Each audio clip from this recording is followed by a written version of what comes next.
তো আমরা আজকে ম্যাথে যে পার্টটা শুরু করতেছি সেটা হচ্ছে অন্তরীকরণ। আমরা এতদিন ধরে যার জন্য লিমিট চ্যাপ্টারটা পড়ছি, অন্তরীকরণটা আমরা আজকে অন্তরীকরণের যে বেস ফর্মুলা, মানে যে ফর্মুলা থেকে তোমাদেরকে যে আমি অনেকগুলো ফর্মুলা লিখে দিয়েছিলাম, যেমন sin x এর অন্তরীকরণ কি cos x, cos x এর অন্তরীকরণ কি sin x, tan x এর অন্তরীকরণ কি sec square x, cot x এর অন্তরীকরণ কি cos square x। এই যে অ্যানসার গুলো দিয়েছি এগুলা কিভাবে আসছে, অনেকেই আমাকে প্রশ্ন করছে যে স্যার এটার অ্যানসার যে এইটা, এটার অ্যানসার যে এইটা, এটা কিভাবে আসে।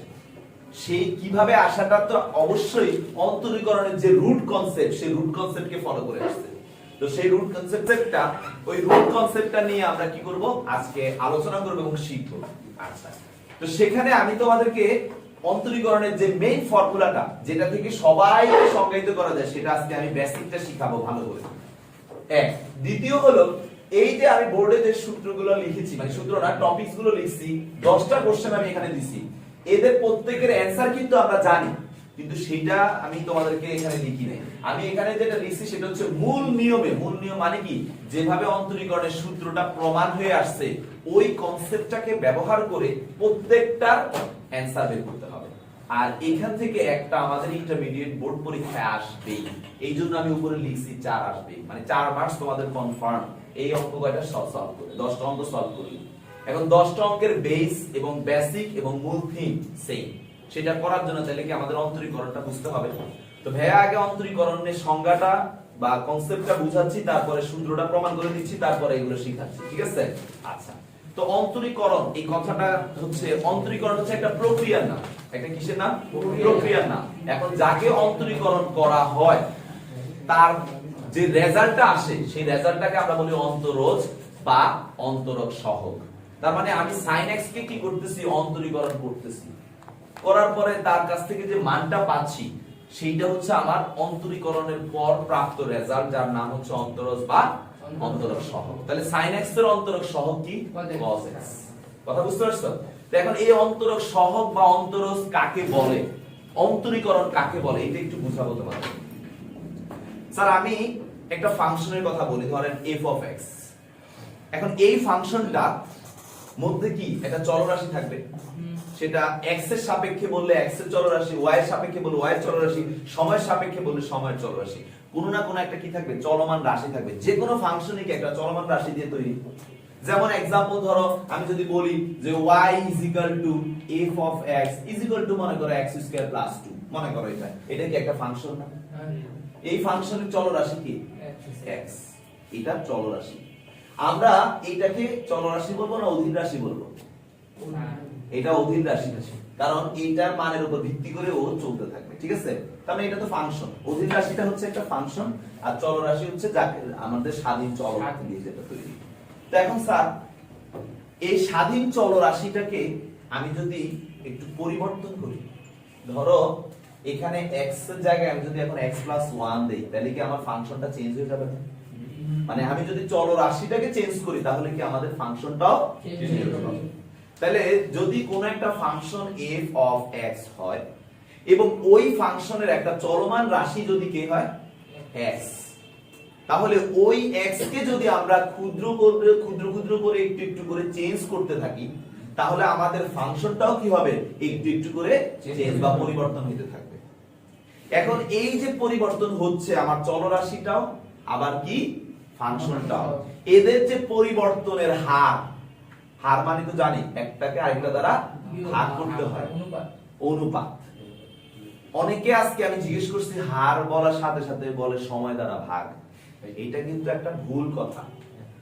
সময় দ্বারা ভাগ না, হার মানে হচ্ছে প্রতি এককে কি হারে চেঞ্জ হয়, মানে কিভাবে চেঞ্জ হয় প্রতি একক দিয়ে। তো হার কথাটা মানে কিন্তু অবশ্যই সময় দ্বারা ভাগ না। যদি তোমাদেরকে কেউ এই কথা বলে থাকে যে হার কথাটা মানে সময় দ্বারা ভাগ, সে একদিক থেকে সঠিক বলছে, সেটা হচ্ছে গতির চ্যাপ্টার অনুযায়ী। গতির চ্যাপ্টারে সময় দ্বারাই ভাগ করি আমরা, বাট আমরা কি সারা জীবন সবকিছু খালি গতিতেই করব? আর কোনো চ্যাপ্টার নাই। আমাদের মূলত মেইন থিম হচ্ছে হার মানে হচ্ছে আমাদের একটাকে আরেকটা দ্বারা ভাগ করে যেটা পাই, দ্যাট ইজ অনুপাত। তাহলে যেটা বলতেছিলাম আবারও বলি যে f of x যদি একটি ফাংশন হয় আর সেই ফাংশনের যদি একটা চলমান রাশি x হয়, তাহলে ওই x কে আমরা যদি ক্ষুদ্র ক্ষুদ্র করে চেঞ্জ করতে থাকি তাহলে আমাদের ফাংশনটাও কি হতে থাকবে, পরিবর্তন বা চেঞ্জ হতে থাকবে। এখন এই যে পরিবর্তন চলরাশির এবং কার, ফাংশনের, এই দুইটার অনুপাতটা একটা নির্দিষ্ট সীমার মধ্যে হচ্ছে আমাদের ওই ফাংশনের x এর সাপেক্ষে অন্তরজ বা অন্তরক সহগ। তার মানে ওই পরিবর্তনের অনুপাতটাই হচ্ছে মূলত আমাদের অন্তরজ বা অন্তরক সহগ। ক্লিয়ার? তাহলে আবার একটা কথা অ্যাড করছি, খেয়াল করে দেখছো কিনা, যে একটা নির্দিষ্ট সীমা, একটা সীমা থাকতে হবে। তার মানে একটা কি দিতে হবে, ওকে। তাহলে এটা হচ্ছে মূলত ভাইয়া তোমাদেরকে বুঝাইলাম যে একটা ফাংশনকে আমি যদি চলরাশিকে চেঞ্জ করি তাহলে ফাংশনটাও চেঞ্জ হবে, আর চলরাশি এবং ফাংশনের চেঞ্জের যে অনুপাতিক হার, সেই হারটাই হচ্ছে যার সাপেক্ষে মানে চলরাশির সাপেক্ষে ফাংশনের অন্তরজ বা অন্তরক সহগ। ক্লিয়ার? দেখো সংজ্ঞাটা আমি বইয়ের ভাষায় লিখে দেব, তোমরা সুন্দর করে লিখবা। এক, আর দ্বিতীয় কথা হচ্ছে আমি আবারও বলি, আমি লিমিটে যেমন বেসিক ক্লাস পড়ায় তোমাদেরকে নোট করাইছি এবং নোটটা চেক করছি, সেম এটার আজকে বেসিক ক্লাস করাচ্ছি এবং নোটটা আমি চেক করব। ওকে, তো সবাই লেখো অন্তরক সহগ বা অন্তরজ কাকে বলে?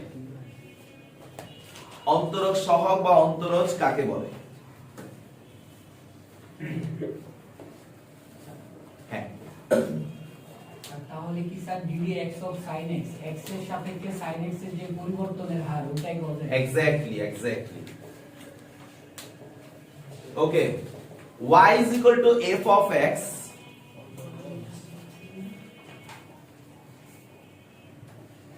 একটি অবিচ্ছিন্ন ফাংশনের, আরেকটা কথা অ্যাড করি, অন্তরীকরণ যোগ্য রাশিগুলোকে অবশ্যই কি হতে হবে, অবিচ্ছিন্ন হতে হবে। এটা আমি কিন্তু লিমিটের ক্লাসেও বলে দিচ্ছি, ঠিক আছে? y is equal to f of x একটি অবিচ্ছিন্ন ফাংশনের চলমান রাশি x এর অতি ক্ষুদ্র পরিবর্তনের লিখে ব্র্যাকেটে লেখো বৃদ্ধি বা হ্রাস। অতি ক্ষুদ্র পরিবর্তনের ব্র্যাকেটে লেখো বৃদ্ধি বা হ্রাস। অতি ক্ষুদ্র পরিবর্তনের ব্র্যাকেটে বৃদ্ধি বা হ্রাস লিখে ব্র্যাকেট ক্লোজ করো। বৃদ্ধি বা হ্রাস লিখে ব্র্যাকেট ক্লোজ করো। পরিবর্তনের ফলে f of x ফাংশনের যে পরিবর্তন হয়, f of x ফাংশনের যে পরিবর্তন হয়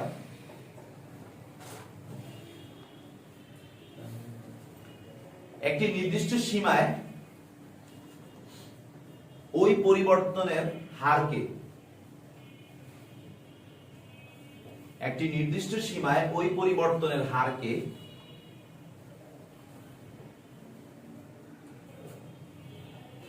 ওই ফাংশনের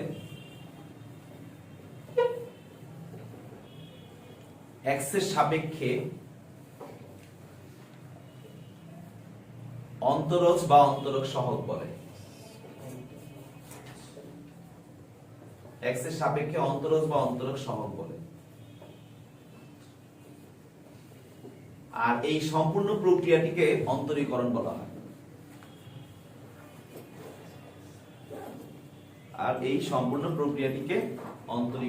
বলা হয়।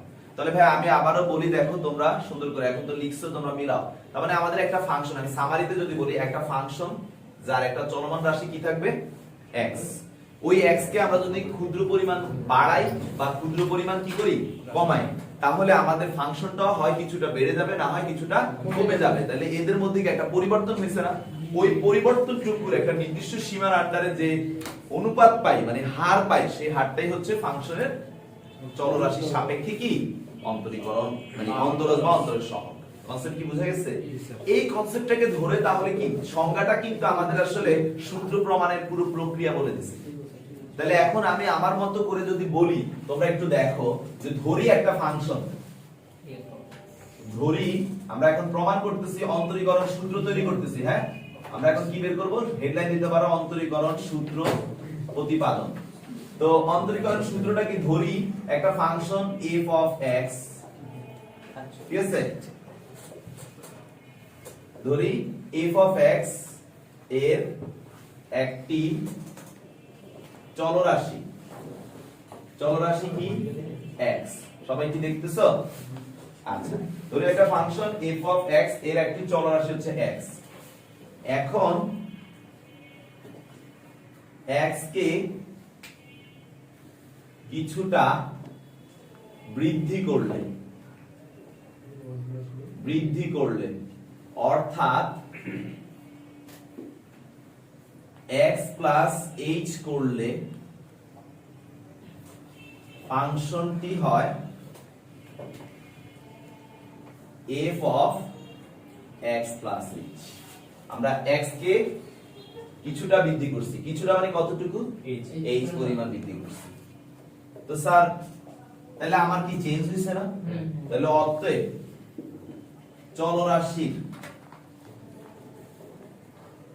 চলরাশির পরিবর্তন কতটুকু হইছে? Sir x plus h minus x, that is কত? h পরিমাণ পরিবর্তন হইছে, ঠিক আছে? এবং ফাংশনের পরিবর্তন কতটুকু হইছে?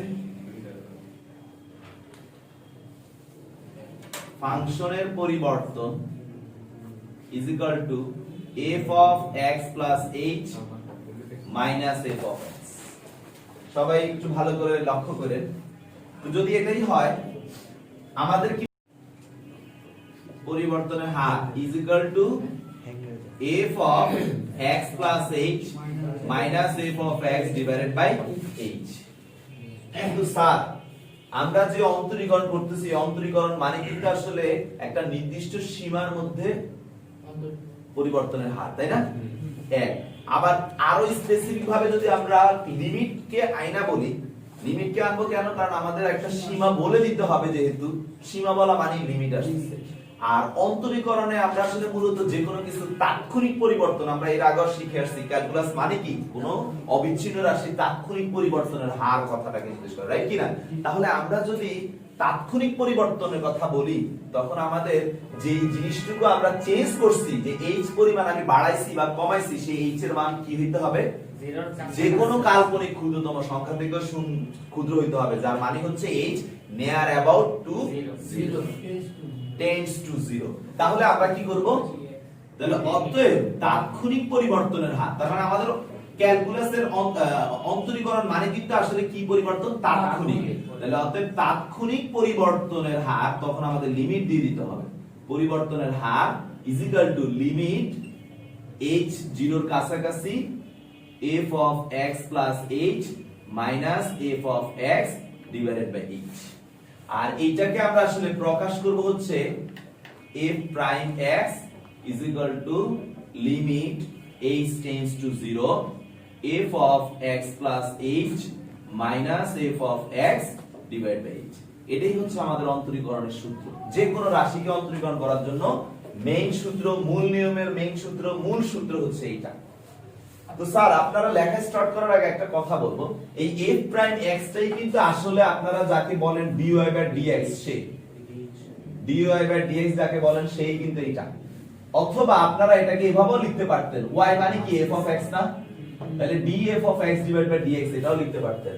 আবার আপনারা বই পুস্তকে দেখবেন এটাকে, যেহেতু f প্রাইম প্রাইম যে কয়টা থাকবে সেই কয়বার অন্তরীকরণ হয়েছে, যেহেতু এটা f প্রাইম তার মানে এটা একবারে অন্তরীকরণ হয়েছে। যদি f ডাবল প্রাইম থাকতো দুইবার, f ট্রিপল প্রাইম তিনবার, এরকম ভাবে। তাহলে এইটাকে আরো একটা ভাবে অন্তরীকরণকে বোঝানো যায়, যেহেতু y যদি একটা ফাংশন হয়, তাহলে y এর নিচে এইভাবে 1 লেখা মানে তার একবার অন্তরীকরণ, y এর নিচে যদি 2 লেখা থাকে দুইবার অন্তরীকরণ, y এর নিচে যদি 3 লেখা থাকে তিনবার অন্তরীকরণ। তো ভাই একটু দেখো তো এটা কি দেখা যাচ্ছে কিনা? দেখা যাচ্ছে? আচ্ছা ঠিক আছে। তো এখন স্যার আপনাদেরকে যেটা বলছি, যে আমি যদি f প্রাইম x লিখি আর অন্য কেউ যদি dy বাই dx লিখে, দুইটার মধ্যে কোনো তফাৎ নাই।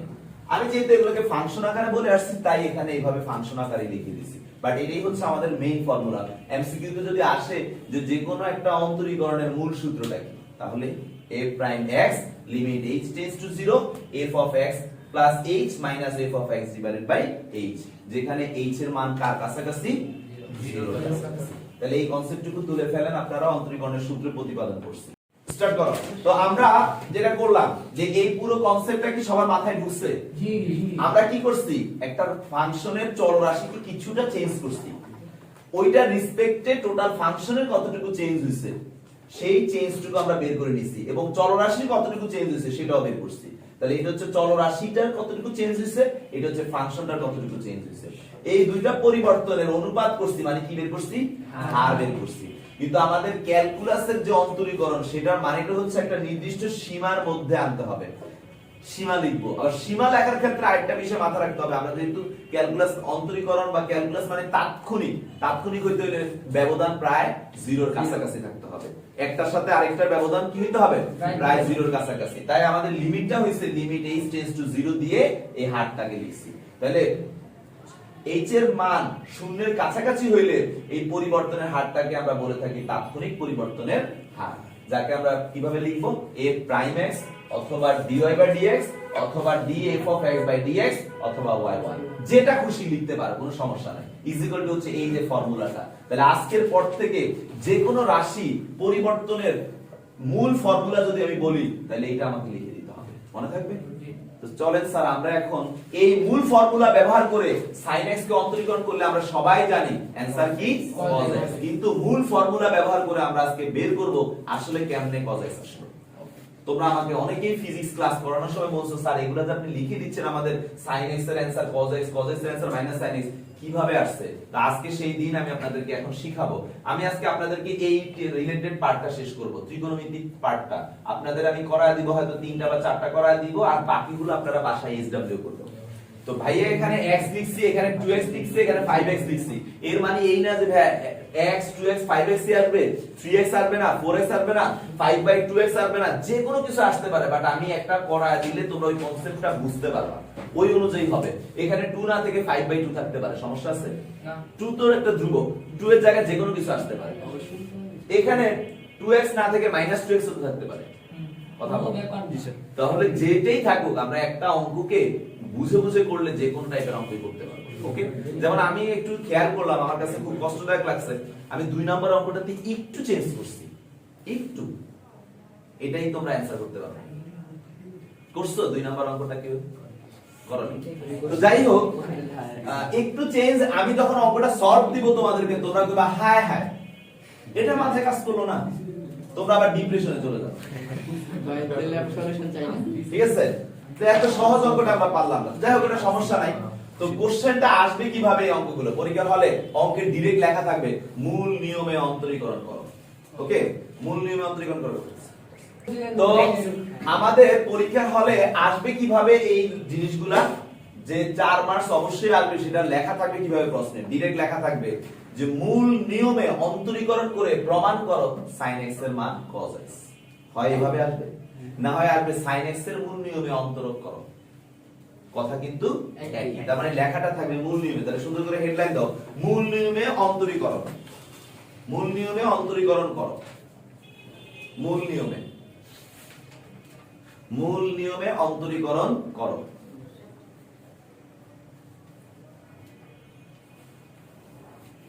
ওকে, নোট খাতায় এটা আমাদের হেডলাইন হবে, এগুলা লিখে রাখবা, তারপর একটা পর একটা প্রমাণ আসবে। তো এগুলা লিখো, মুয়াজ্জিন এই পাশে একটু পজ করো। আমি sin x এরটা করি, তো আমি একটাকে ভালো করে বুঝায় করতেছি, তাহলে তোমরা দেখবা বাকিগুলো একটা ফরম্যাটে বুঝবে। স্টার্ট করছো? তো এখন আমাদের মনে করো যদি বলে পরীক্ষা হলে sin x এর মূল নিয়ম অন্তরীকরণ করো, তাহলে আমরা কিভাবে করব, আমরা এভাবে লিখব, ধরি শুরুটা হবে যাকে বলা হবে তাকে একটা ফাংশন ধরে নিব। তাহলে f of x is equal to, সে একটা ফাংশন যদি হয় তাহলে সেই ফাংশনটা কিসে, sin x, যেখানে চলরাশি কে x, এই ফাংশনের চলরাশিটা কি x। এবার আমরা কি চলরাশিটা কিছুটা চেঞ্জ করব, আমি এখানে বাড়াবো, আমাদের সব সূত্র বাড়াতে দিয়ে করব, তোমরা হ্রাসও করতে পারো। আমি h বাড়ানো চাইতে h কমালাম, মন্দন হয় না? সেরকমই তো ব্যাপারটা, ত্বরণ না হয় মন্দন হতে পারে, ব্যাপারটা এইরকম। তাহলে যাই হোক, আমি যদি বাড়াই কতটুকু বাড়াবো, h পরিমাণ বাড়াবো, তাহলে f of x plus h is equal to কি হবে, sin x plus h। কথা হবে না? সব একটু দেখেন। এরপরে তোমরা তো জানো এটাকে অন্তরীকরণ করলে কি করব, পরিবর্তন বের করব, চলরাশির পরিবর্তন বের করব, তারপর ভাগ করব, তারপর লিমিট দিব, আমাদের সূত্রটা চলে আসবে। তো আমরা তো সূত্র অলরেডি শিখেই ফেলছি, এটা তো সেম জিনিসই আসবে। তাহলে আমরা এবার অতএব ডাইরেক্ট লিখে ফেলবো a প্রাইম x। সূত্রটা কি সবাই বলো, limit h tends to 0 f of x plus h minus f of x divided by h। এটা যে কোনো অন্তরীকরণের জন্য ফর্মুলা, রাইট? এটা কিন্তু আমাদেরকে বুঝাচ্ছে না যে এটা sin না cos না tan না cot না e to the power x না e to the power mx না ln x কার করতেছি সেটা কি বুঝাচ্ছে?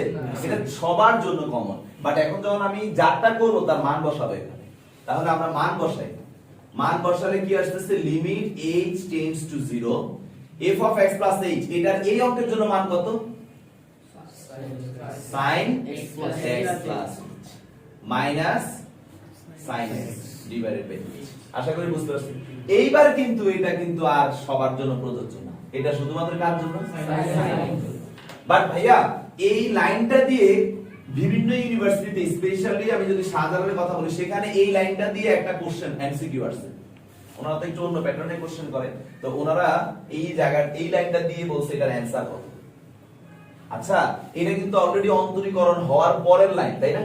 আমরা কিন্তু করে ফেলছি, ভাগ করে টোরে সবকিছু করার পরে হারটাই তো অন্তরক না, তাহলে এটা কি সেই হার না? অন্তরক সহ কিন্তু, তার মানে এটা কিন্তু ওর অন্তরীকরণ হওয়ার পরের লাইন। কত? তার মানে এই লাইনটা মানে কি? cos x। গুড। তার মানে অপশনে থাকবে sin x, cos x, tan x, sec x এগুলো থাকবে। অ্যানসার কোনটা হবে? অনেকে আবার এটা কি করে sin x দাগায় দেয়।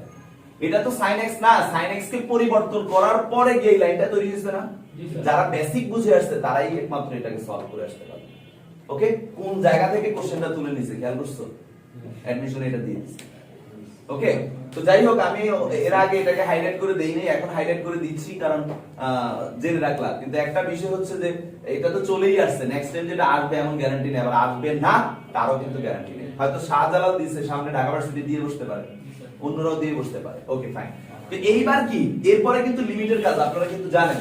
লিমিটে আমরা এরকম লাইন পাই নাই, sin c minus sin d করতে হবে, তাই না?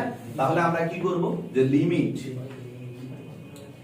h tends to 0 sin c minus sin d মানে হচ্ছে 2 sin c plus d divided by 2 into sorry cos হবে, এটা হচ্ছে 2 cos, তারপরে হচ্ছে sin c minus d x plus h minus x divided by 2 divided by 3। আচ্ছা, 2 তো ধ্রুবক, 2 এর কি লিমিট হয়? ধ্রুবকের কোনো লিমিট আসবে না, তাহলে 2 বাইরে চলে আসবে, h tends to 0। এখানে cos সাউন্ড পাচ্ছি আমি, x plus x 2x, 2 দ্বারা ভাগ করলে হয়ে যায় x, আর h কে ভাগ করলে হয়ে যায় h by 2 into sin x x কাটা আমাদের এখানে আসে h by 2। এখন তোমরা দেখো, আমি যদি h এর মানটা বসাই, এখানে যদি h আছে ঝামেলা হবে। আমি যদি h এর মানটা বসাই, এটা 0 হবে, এটা কোনো সমস্যা নেই, কারণ 0 প্লাস সামথিং আছে মানে কোনো সমস্যা নেই। কিন্তু এইখানে h এর মান 0 হলে কিন্তু নিচে কি চলে আসে? 0 চলে আসে, ঝামেলা। আবার এখানে sin আছে, আমরা কিন্তু একটা বুদ্ধি খাটায় এটাকে কি করতে পারি? sin এইটার সাথে এটাকে মিলায় নিতে পারি। আর এটার সাথে এটা মিলাতে গিয়ে মাহমুদ আমি কি করছি? ভাগ আকারে 2 নিছি, মানে হাফ গুণ করছি এখানে, তাহলে এক্সট্রা করে এখানে কি গুণ দিয়ে দিব? হাফ। তাহলে কি বৈধ হয়ে গেল? তাহলে এখন লিমিট h tends to 0 এই অংশটার জন্য আমাদের অ্যানসার কি আসবে? 1। আর এটা 0 মানে cos x থাকবে, আর বাকি সব ওকে। তাহলে আমাদের লাইনটা আসছে 2 into cos x into 1 into half, 2 2 কাটা, তাহলে আমাদের কি আসে? cos x। প্রমাণিত। ওকে, সবাই মুছে ফেলছি। এখন আমি তোমাদেরকে cos x, cos 2x, cos 5x এর মধ্যে থেকে যে কোনো একটা করব। আচ্ছা ঠিক আছে, যেহেতু সবাই রিকোয়েস্ট করছে 2x টা ওইটাই করে দিচ্ছি। তো আপনারা যদি তুলে থাকেন আমি মুছবো। সবার ডান? Okay fine.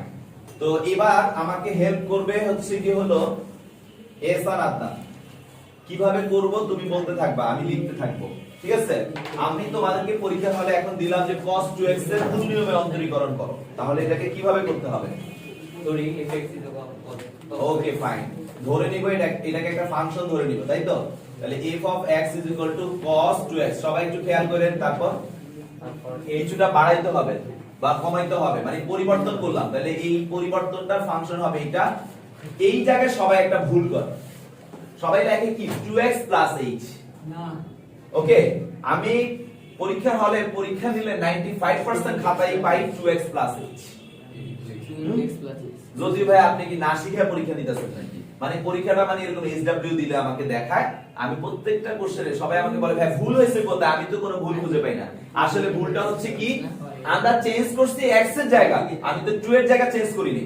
তার মানে আমার 2 এর মতো করেই থাকতেছে, এখানে আসবে x plus h, যাকে মাল্টিপ্লাই করলে কি আসে? Sir cos 2x plus 2h। Next time আমরা আর এই লাইনটা লিখব না, আমরা ডাইরেক্ট এটাই লিখব। আমরা শিখে ফেললাম যে চলরাশি যেটা থাকবে সেটা গুণ হয়ে যাবে। f of 2x সমান সমান cos 2x ধরতাম। আচ্ছা f of 2x কেন ধরবা? তোমার কি চলরাশি কি 2x? তোমার চলরাশি হচ্ছে x, তাহলে তুমি চলরাশি নিয়ে কাজ করছো, তুমি কিন্তু বেসিকটা পড়ছো। আমি চলরাশিটাকে কিছুটা চেঞ্জ করতেছি, তো এখানে 2 সহ কিন্তু চলরাশিটা না, 2 তো এখানে কনস্ট্যান্ট, সে চলরাশি হইলো কিভাবে? বুঝাতে পারছি? Okay fine. এবার আসেন তাহলে অতএব সূত্রটা অ্যাপ্লাই করব। সূত্রটা কি বলো? f prime x is equal হ্যাঁ limit h tends to 0 good. fx plus h minus fx by okay divided by h। আমাদের এই সূত্রটা কি সবার জন্য প্রযোজ্য, রাইট? এবার মান বসাইলে হয়ে যাবে যে কোনো স্পেসিফিকের জন্য। তাহলে এখন আমি যখন মান বসাবো লিমিট h টেন্ডস টু 0, এই অঙ্কের জন্য সেই মানটা হচ্ছে cos 2x plus 2h minus cos 2x divided by h। এবার কিন্তু এই জিনিসটা হয়ে গেছে কারো স্পেসিফিক। এটার অ্যানসারটা কিন্তু আমাদের cos x কে অন্তরীকরণ করলে যেটা আসে sin x, এই লাইনটা কিন্তু আসলে sin কে রিপ্রেজেন্ট করে। ক্লিয়ার? অলরেডি বুঝায় ফেলছি তোমাদেরকে এই কনসেপ্টটা। এবার আসেন স্যার, এটা কি cos, এই পুরোটাকে আমরা c ধরবো আর এই 2x কে কি ধরবো?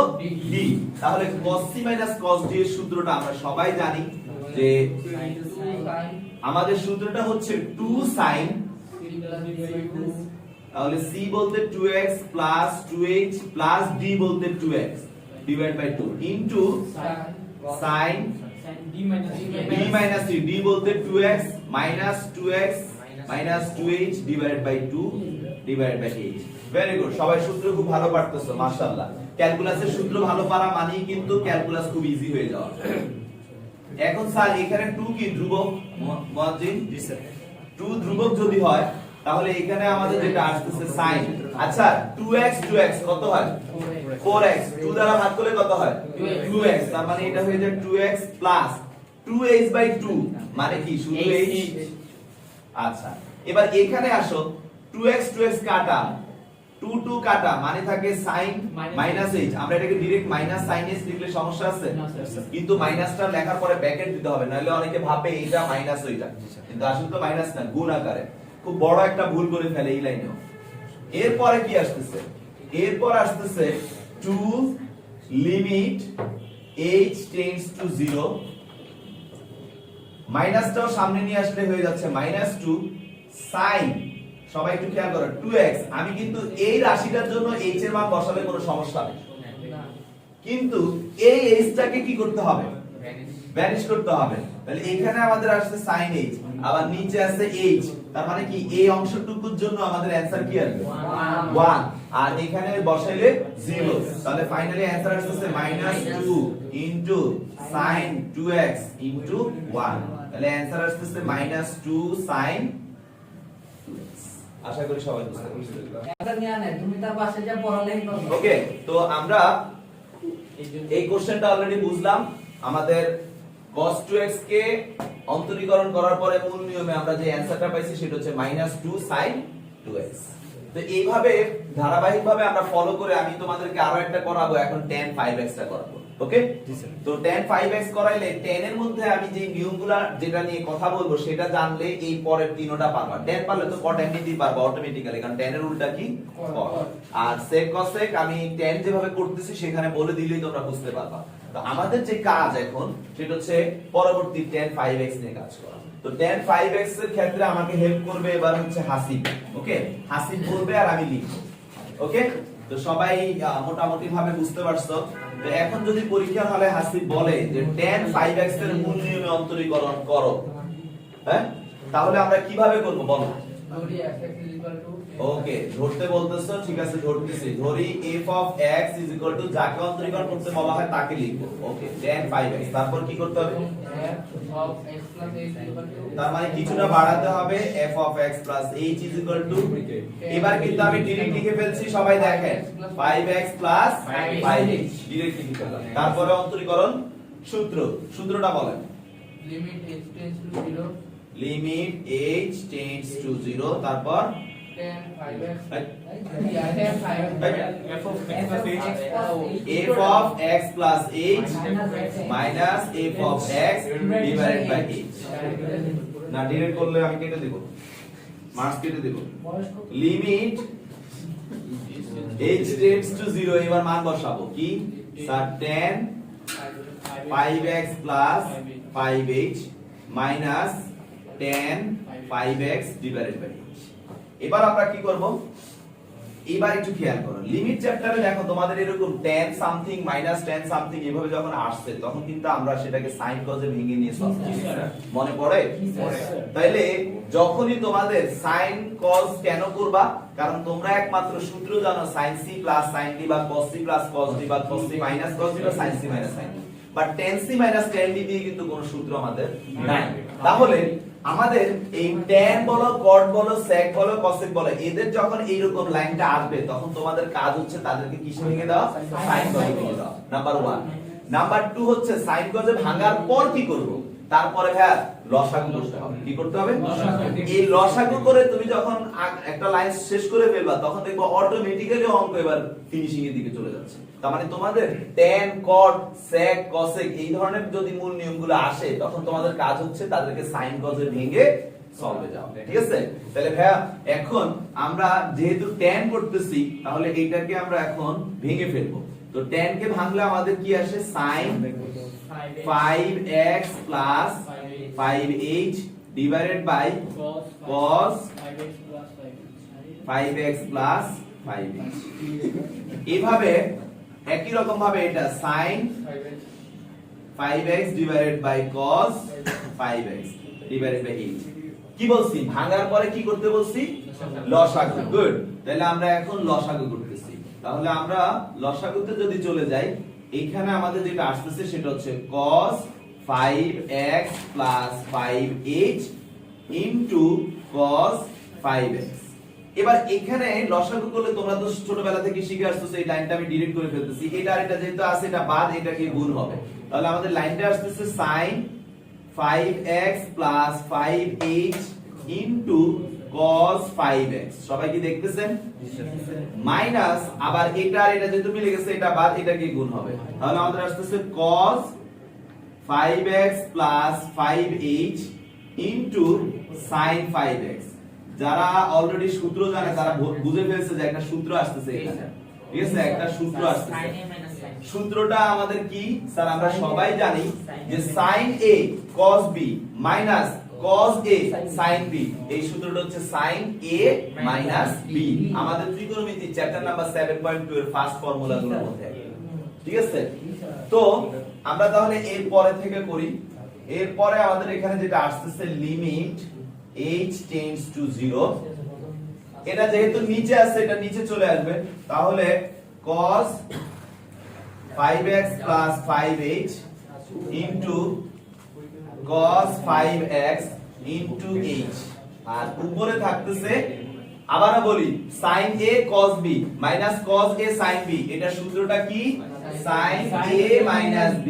sin a minus b সূত্র হচ্ছে sin a into cos b minus cos a into sin b। তাহলে এই লাইনটাকে আমরা কি এটা লিখতে পারি, তাহলে আমরা এখন কি লিখব, sin a মানে হচ্ছে 5x plus 5h minus 5x।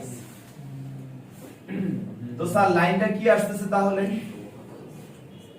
এখানে 5x কাটা, তাহলে ভাইয়া আমাদের যেটা আসতেছে সেটা হচ্ছে sin 5h। দেখো এইটার নিচে কিন্তু h আছে, তাহলে ওর সাথে মিলাইতে গেলে কি করব, 5h লিখে ফেলবো। তাহলে এক্সট্রা একটা কি নিছি, 5 নিছি, আর এখানে cos 5x plus 5h into cos 5x। তাহলে সাইডে এখানে 5 গুণ, এই 5 আর এই 5 কাটা গেলে কি আগের লাইনটা ফেরত আসে না? আচ্ছা, তাহলে এই করার কারণে এই জিনিসটার অ্যানসার কি হয়ে যাচ্ছে, 1। গুড, এটার জন্য অ্যানসার 1।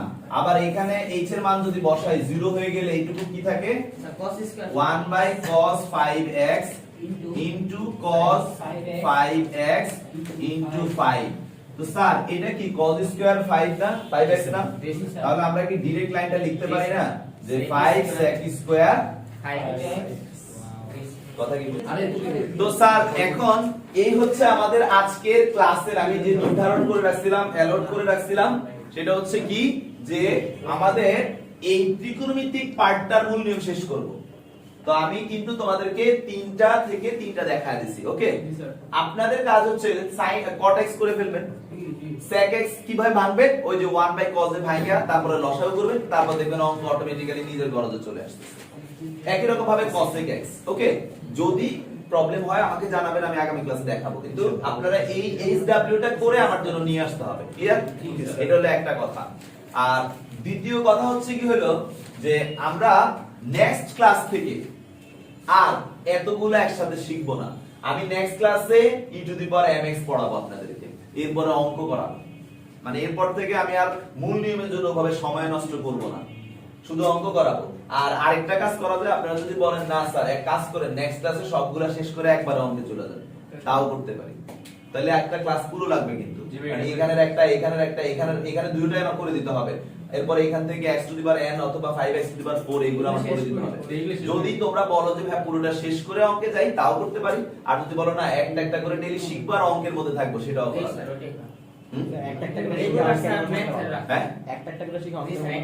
আমিও সেটাই সারা 2 বছর, মানে যত বছর ধরে পড়াচ্ছি, ধরো শীত থেকে আসার পর 3 বছর চলতেছে, হ্যাঁ? তো আমি কিন্তু এভাবেই করছি যে প্রথম দিন এভাবে সব শেখানোর পর থেকে একটা করায় দেই আর অঙ্কতে চলে যাই, বাকিটা স্টুডেন্টরা করে, ঠিক আছে? তো ঠিক আছে, আমরা তাহলে আমি আমার অতীত ঐতিহ্যই ধরে রাখবো, সেভাবেই করব। তো আপনাদেরকে অসংখ্য ধন্যবাদ এত সুন্দরভাবে ক্লাস করার জন্য এবং বোঝার জন্য। তো নেক্সট ক্লাসের জন্য রেডি হই।